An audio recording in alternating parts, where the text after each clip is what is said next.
This is Off Track. Hello and welcome to a Tuesday episode of Off Track with Hinch and Rossi. We're all here because we've got a very important guest.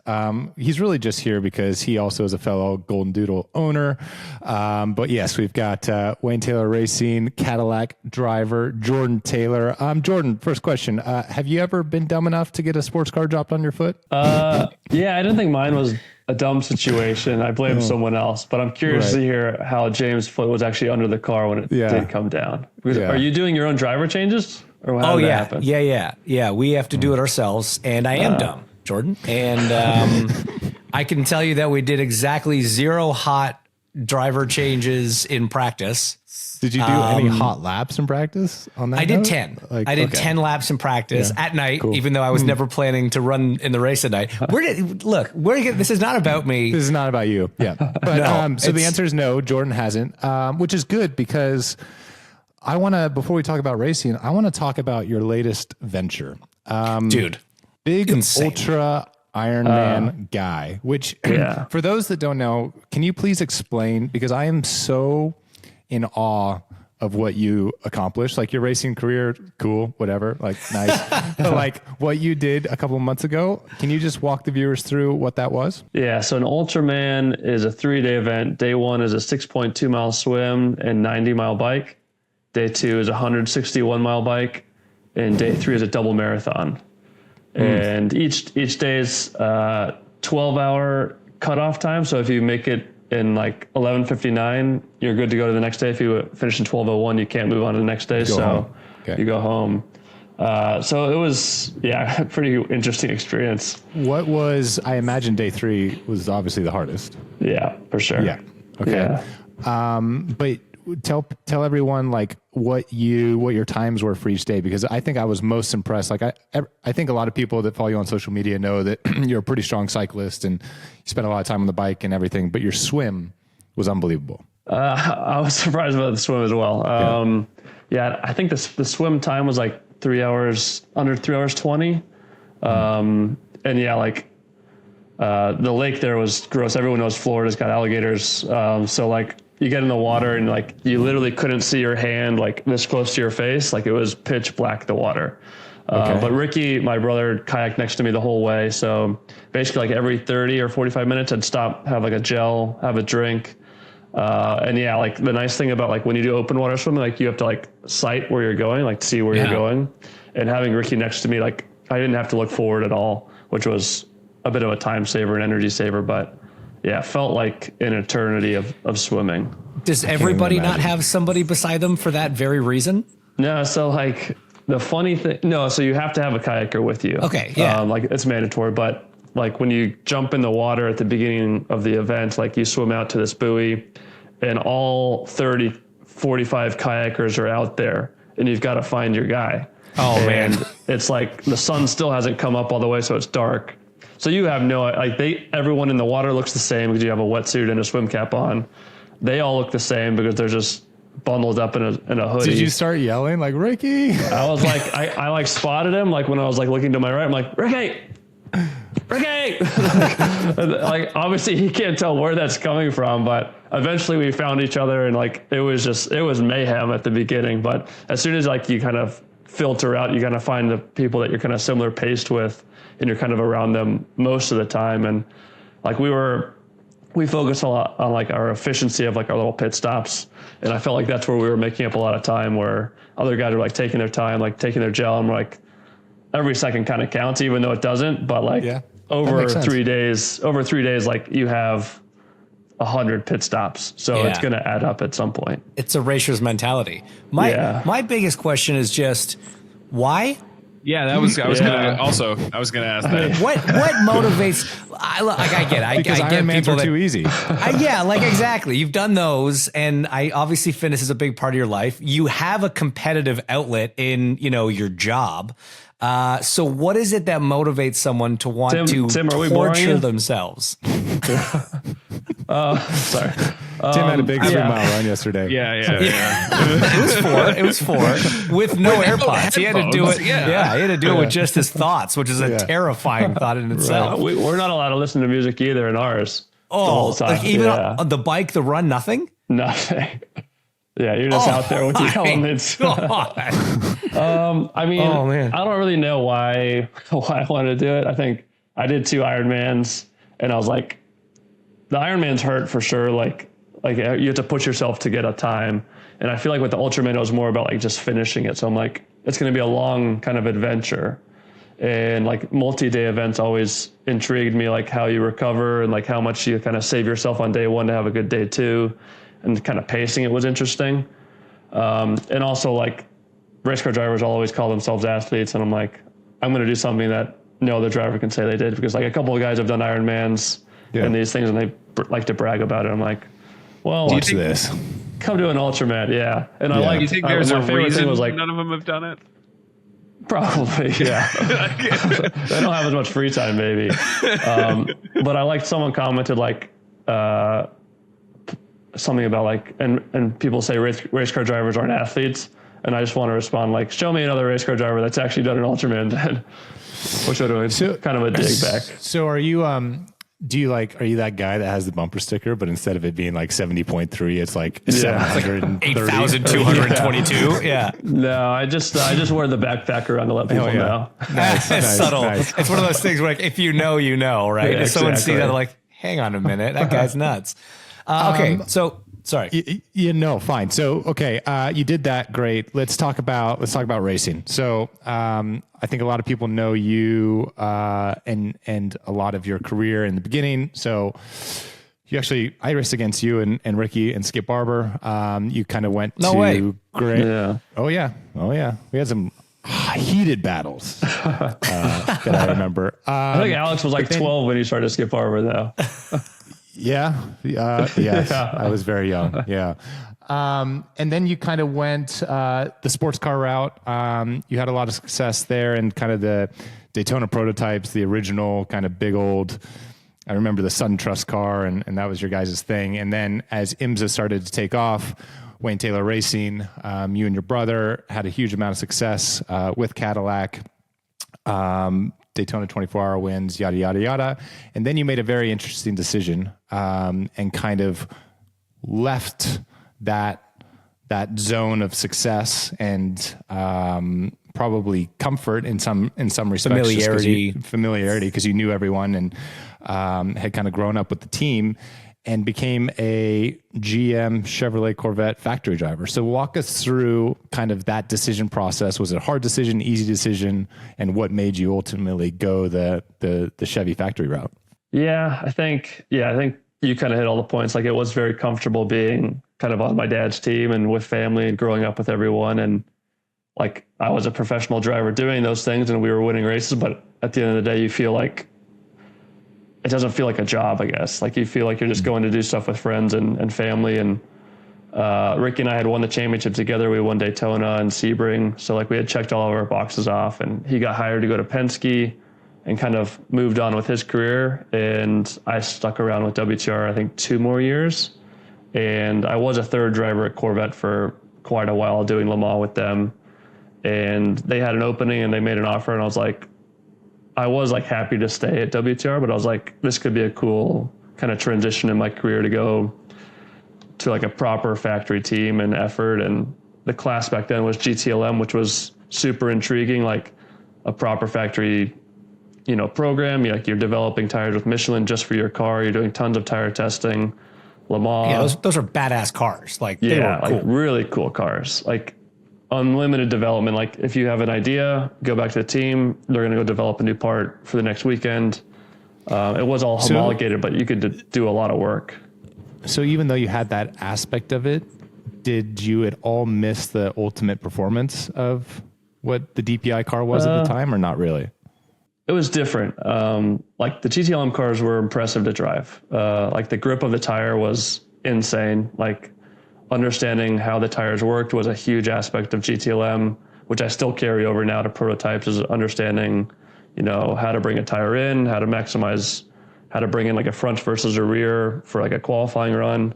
Like, I learned a lot about tire development in that kind of era, and just the competition. Like, the cars were so close and the competition was so close. Like, I've never studied as much data as I did back then, because, we had like Nick Tandy, Antonio Garcia, Tommy Milner, Nicky Kasberg, Sims, like a lot of really good guys in our team where like the cars are so refined.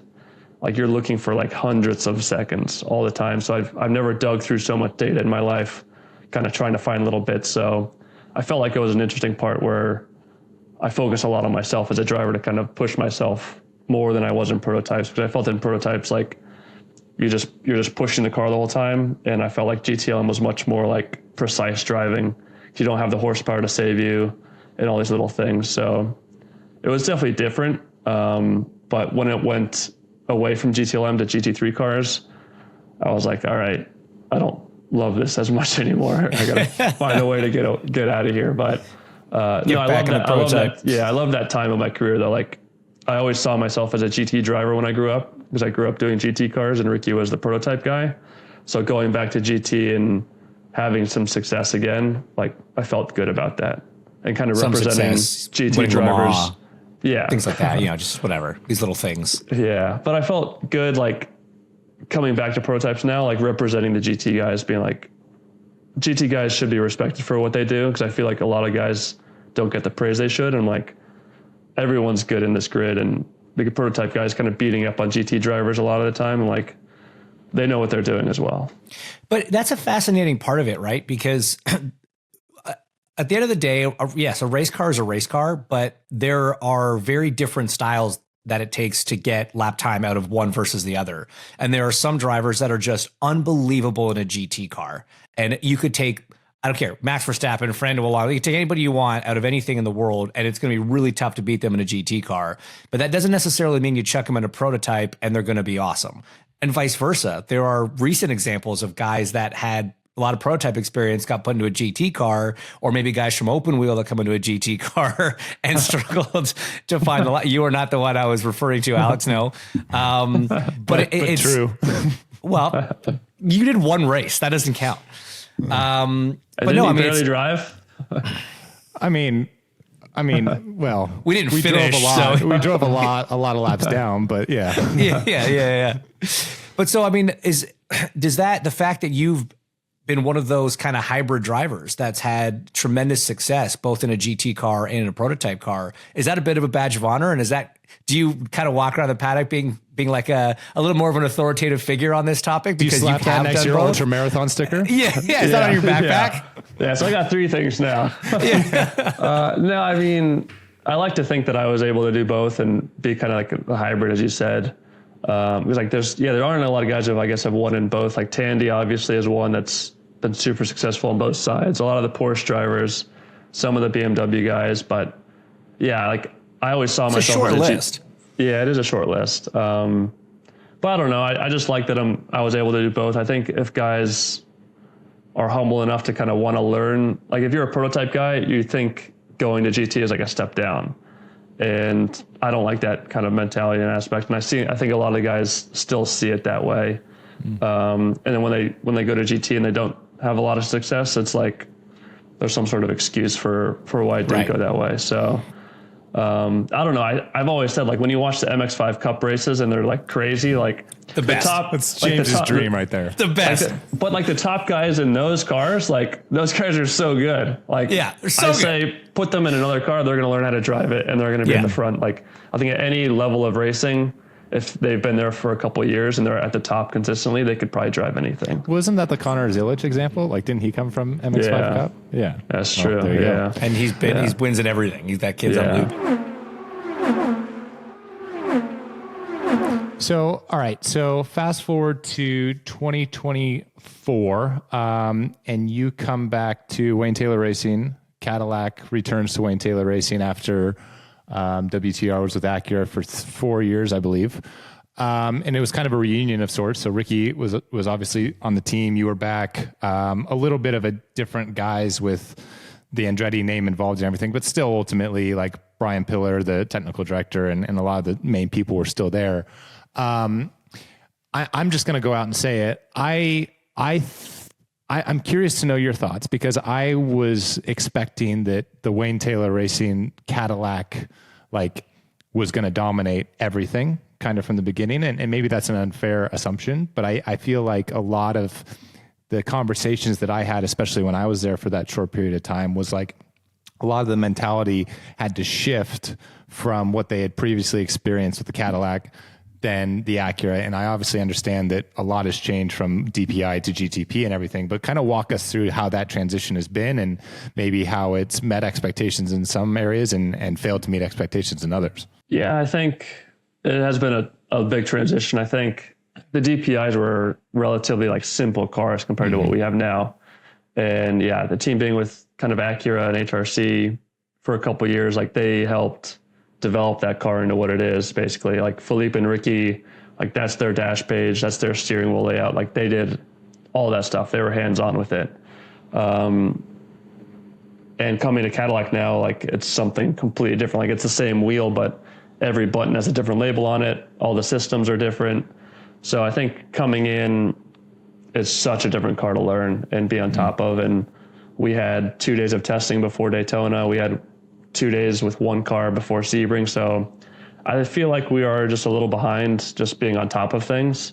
I think from a strategy point of view, pit stops, those sort of things, like those are all clicking, those are fine. But we were missing a couple tenths this weekend in Sebring to the 31. Daytona, I feel like all the Cadillacs were a little bit off the pace. But I don't know. I feel like we are going to be strong. I think even through the race at Sebring, we kind of got closer to everyone through the event.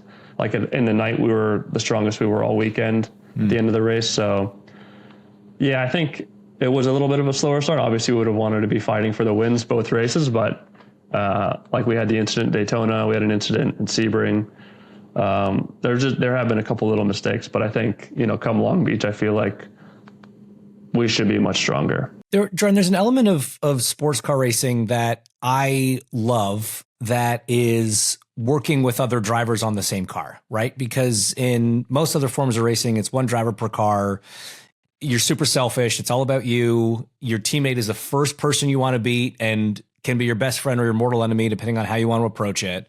But then in sports car racing, you get to work with other drivers. Their success is your success. Yes, there are examples where those inner car battles are toxic and painful because some guys have the wrong approach. But for the most part, it's pretty harmonious and you're all working together to get that car better. Now, what I've never experienced in sports cars is a multi-car team. And so I'm curious as to how that dynamic is on a multi-car team. So you've got your group of 2, 3, 4, depending on the race, drivers on your car, but then you still have a teammate car with their 2, 3, or 4 drivers. And it's the same philosophy. Your teammate can be your best friend or also the person you have to beat most. Is there that same sort of rivalry car to car in that sort of environment as you see in other kinds of racing? I don't think it's quite as bad as probably like an IndyCar or Formula One. I think where you're head to head and that guy's your number one enemy. I think the WTR culture, like Alex knows, is pretty open, and like when we look for drivers, like we want guys that'll mesh pretty well. We don't want guys coming in with egos. Like when we had Alonso, that was kind of a tough cookie to understand. There's certain guys that like you'll accept, but like with our current group and last year's group, like we all get along really well. So like our debriefs with 8 drivers, we kind of discuss between the cars of what we learned, what we feel. And there's honestly very little ego, which is surprising, having 8 guys. And if one guy feels good, like everyone's open with what they've learned on the track. If they find something with bumps or curbs, like everyone's pretty open with that. At Corvette, when it was kind of a little bit more heated and like you're really head to head, kind of more, I'd say F1 style, like I think there were kind of some drivers that would kind of hold some secrets on their side. And that's when you kind of have to go dig in the data to kind of learn something. And maybe some guy's not showing something in practice and he saves it for qualifying in the race. But I feel like with where we are at WTR, everyone's very open. Like Alex has worked with Philippe and Ricky, like 2 super honest guys. Louis is super honest. Brendan is one of the nicest people on the planet. Jensen was easy to work with. So yeah, I think the team's done a good job with finding the right guys. So you've had the ability to race with, I mean, you name those names, and those are kind of all, I would say, in the upper echelon of some of the best drivers globally in any category. Brendan Hartley, open wheel or not, like has had a huge amount of success. Who would you put as like the one guy if you had to choose one that was like you thought was the hardest to beat, the hardest to match, or just had the most amount of pace, that you've been one-on-one teammates with? That's tough. I mean, was it an Alonso or was it someone? Because I think everyone would default to think it was him. Yeah, I mean, he was obviously very good. I think. We were actually talking we were talking with Brendan this weekend about it, and I think like there's guys with like a natural feeling and ability. There's guys that work a little bit harder. I think Kamui, Fernando, and then Antonio Garcia, like those three that I've been with, I think those are very natural drivers that drive on instinct. Like as soon as they're in the car, like their first or second lap, like they're already having like light front lockings into the first corner. Like they're instantly on the pace, instantly at the speed, instantly at the limit, and zero fear for making mistakes. So like they drive to the limit and they're like, if I make a mistake, I know I'm going to catch it basically. And then there's guys who I think work a little harder and like maybe build up to it, and then everyone kind of gets to the same pace. But I'd say like those three guys get to that pace very quickly and get to work. But it also, like when you watch their onboards, it looks like a little bit more risk versus reward. Like mayhem. Yeah, like something's going to happen. And like with Alonso, like he was, and Kamui that first year, like I was watching both their onboards obviously a lot just to see what they're doing. And you're like, oh, like take it easy. Like, oh man, something's going to happen. Your heart rate's going up just watching the clip. Just watching. And I mean, they don't make mistakes, but you're like always waiting for that little thing. But that's their style. And I think for me, like growing up in sports car racing, a 24-hour where like 18 hours doesn't matter. Like I get in the habit in a long endurance race of like not pushing, not taking any risk, and just like cruising around. And I think that's a bad habit to get into, because then when I do have to push, I'm like, all right, I'm going to be uncomfortable now, like getting to that limit. And I think having guys like that are just so used to being on the limit helps me realize like maybe I need to be a little bit more uncomfortable most of the time when I'm driving, so that when I do have to take that chance, like it's a little bit more of a natural feeling. And that's probably something like you guys are used to in IndyCar, where like you're always pushing. Like when a Dixon or a Palou comes into our sport now, like they're always on the limit pushing. And like I'll just let them go on track if it's hour 6 at Daytona. Like Dixon came by me or Palou in Daytona, and they're fighting, and I'm like I just like lifted on the straight and like let them go. I'm like, yeah, I'm not going to do this right now. Like, but then I was like, maybe I should, like just in case. Yeah, exactly. So I think there's really good lessons you can learn from such a different variety of guys that you get to drive with. And like Alex, I think I talked to you after Daytona one year when you were with Ricky at Penske. Like me and you were fighting a little bit in the night, and I think that was that might have been the Alonso year. And I think I was like I did my first stint and I was just cruising at the back, and then Kamui drives to the front, Fernando drives to the front, and I'm getting in for my night stint. I'm like, I look like an idiot, like with these teammates. Like I'm just dropping to the back every time.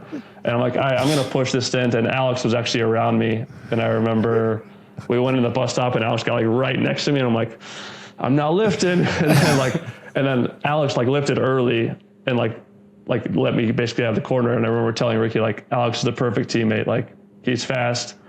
It's hour 8 and he's taking no risk. Like he is definitely the guy you want in your car. Like he can get the lap time when he wants to, but he's not out there trying to go to the front for no reason. Well, hey, man. I was just scared, man. I was just scared in the dark. Yeah. That's a nice compliment to be paid from such a decorated driver. And just real quick, but first of all, thanks for taking the time and coming to chat with us. And I just want to leave with this. You have accomplished so much in your career, be it winning Le Mans, Daytona, Sebring, championships, done it all. Is there anything left on the bucket list, or is it just adding to the already impressive collection of trophies you have?